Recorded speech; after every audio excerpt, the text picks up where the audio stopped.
This news update is brought to you by...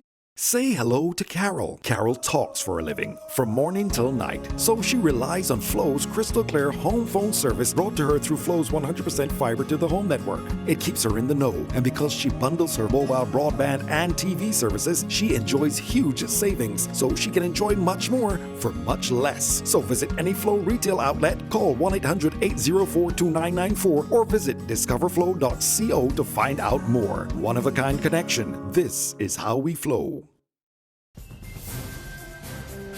This is the Barbados Today afternoon news update for Friday, July 1st. Thank you for joining us. I am Mary-Claire Williams. Senior citizen Agnes Eudora Thompson, who was reported missing on Wednesday, has been found alive. At about 5:30 this morning, members of the police force and the Barbados Defense Force conducted an operation in the areas near to Joes River to search for the 82-year-old. A team consisted of 40 police officers and 50 members of the BDF discovered her in a deep ravine in Fritzer's St. Joseph earlier in the operation. But because of the difficult terrain, it took another 2 hours before she was pulled out of the ravine. Medics from the police and defense forces treated her on the scene, and she was taken to the Queen Elizabeth Hospital by ambulance. Officials in the insurance industry are worried that a struggling economy and a more aware consumer are increasing competition and driving insurance premiums down to unsustainable levels. President and CEO of Sagicor General David Allen told Barbados Today that rates continue to fall to their lowest level in 30 years. The industry continues to be very, very difficult, very, very competitive. I think the reinsurance market that governs the rates in the Barbados market continues to be soft. And as a result, rates have been challenged.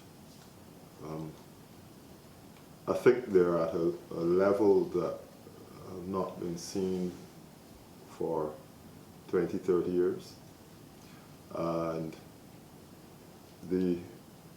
Randy Graham has recently commented on the fact that there are levels that he feels, and we feel as well, are approaching unsustainable economic levels.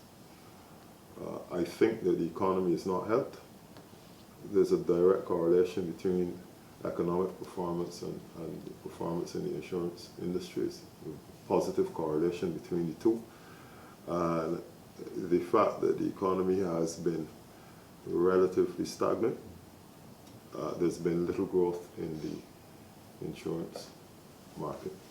However, Allen pointed out that Sagicor is taking steps to weather the storm by creating innovative products and upgrading certain aspects of its operations. One school principal is calling for a revamp of the education system. Principal of the Derek Smith School and Vocational Center, Cheryl Rock, made the recommendation yesterday in her address to the 40th Annual General Meeting of the Barbados Council for the Disabled. Children today are going to have far more jobs than we ever have had. So a child today, as an adult, may have as many as 30 or 40 jobs in their lifetime, whereas my generation maybe had 10 to 15. My mother's generation, even less. Her generation, maybe one job that they done for their lifetime. So that's something to really think about. You have a youngster that you're teaching in school who, when they become an adult, could have in their lifetime over 30 different kinds of jobs. What do you teach them as a child? We, and when I say we, I'm not just talking about in Barbados, I'm talking about pretty much all over the world. We have to change what we're doing and how we're doing things, because the children that we are teaching are completely different. The only way that that can really occur within the classroom is by getting rid of traditional education. And it's something that I believe very, very strongly in. There's regional and international news after this short break.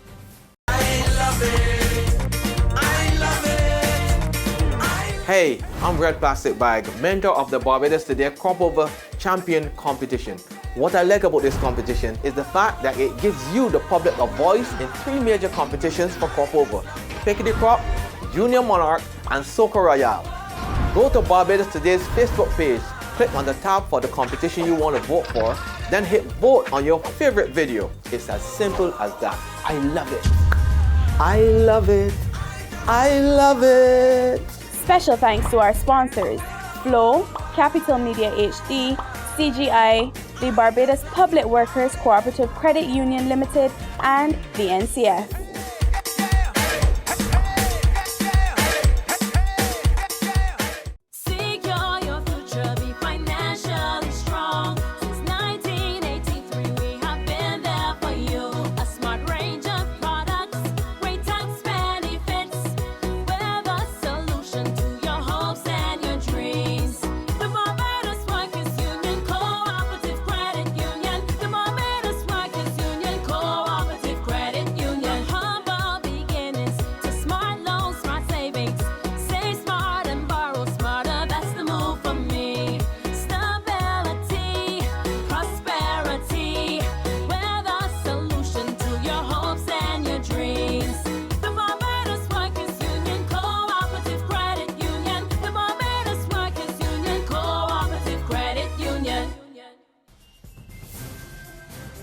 In news from the region, Commonwealth Secretary-General Baroness Patricia Scotland will join CARICOM leaders in Guyana for their annual summit next week. She says climate change, indebtedness, protecting migrant remittances, and banking systems are among the priority areas she intends to raise during the talks. Baroness Scotland will also discuss the possible implications of the UK's vote to leave the European Union. A statement from the Commonwealth Secretariat says Baroness Scotland will also make available a Commonwealth policy paper which addresses the unintended consequences on the Caribbean's banking sector and migrant remittances of regulatory measures to prevent money laundering and financing of terrorism. Trinidad's Prime Minister Keith Rowley is assuring the public that the country will meet the deadline to put laws in place locally to comply with the U.S. Foreign Accounts Tax Compliance Act. The Bankers Association raised concerns this week that there could be implications for Port of Spain if they did not comply. We get more in this report from TV6 News. As the Bankers Association is warning of serious consequences for those in Trinidad and Tobago who deal in U.S. currency transactions if the Parliament does not pass a law by September 30th to give effect to a specific U.S. law, the Prime Minister says the matter is being addressed by the government. If you're making honest efforts to get it done, for example, if we are saying to one of these agencies that here it is, it's on its way to the Parliament is on recess, but we are going to have it done as soon as the Parliament reconvenes, they would give us, well, we expect that they'll cut us some slack. But that doesn't mean that we are going to be tardy and delinquent. The Parliament is supposed to go on recess next week and return from the recess in the first week of September. The Prime Minister said the legislation to give effect to the U.S. Foreign Account Tax Compliance Act has been drafted and is ready to go to Parliament when the recess ends. The Bankers Association is urging the Parliament to act quickly. The U.S. law requires local banks to begin reporting to U.S. authorities from September 30th financial accounts held by U.S. taxpayers or accounts held by foreign entities in which U.S. taxpayers hold a substantial ownership interest, or else 30% of all U.S. income flowing into Trinidad and Tobago could be withheld by U.S. banks. Further afield, officials in Taiwan says the country's Navy mistakenly launched a supersonic anti-ship missile from a naval base, killing 1 person and injuring 3 others.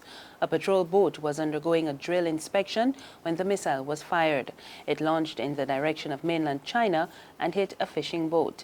A Taiwanese official said the launch was not politically motivated. It came as China celebrates the 95th anniversary of the Chinese Communist Party. And finally, a Tunisian military doctor was killed in the airport attack in Istanbul earlier this week after traveling to Turkey to bring back his son who had joined the so-called Islamic State. According to reports, Brigadier General Fatih Bayoud was trying to secure the release of his son who had been detained by Turkish troops on the border with Syria. We get more from the BBC. Brigadier Fatih Bayoud was a doctor at the military hospital in Tunis, a respected colleague and friend to those who knew him, and a tormented father who had spent nearly 3 months in Turkey trying to repatriate his only son, who had joined the so-called Islamic State. But as he waited for his wife's arrival from Tunisia to join him on his last mission, he was killed in this attack on Ataturk Airport. Turkish authorities believe that members of the so-called Islamic State carried out the suicide bombings and shootings. 25-year-old Anwar Bayoud did not come from a poor family. He was highly educated and a quiet young man. But he joined IS in November. Anwar, the son, told his father that my father, I realized that all this is a joke and it's a big lie. And if you have any way to help me, please do it. As relatives and friends gathered to pay their respects to the brigadier and doctor, most were in shock at what they see as a cruel twist of fate. That's the news this afternoon. Remember, you can find more on our website, www.barbadostoday.bb. You can also subscribe to our e-paper, email updates, and like us on Facebook. We're on Izumi Media in bus terminals and Screenplay at supermarkets and gas stations near you. Or you can also tune into Channel 99 on Flow TV or Mix 96.9 FM for more news. I am Marie Claire Williams. Good afternoon.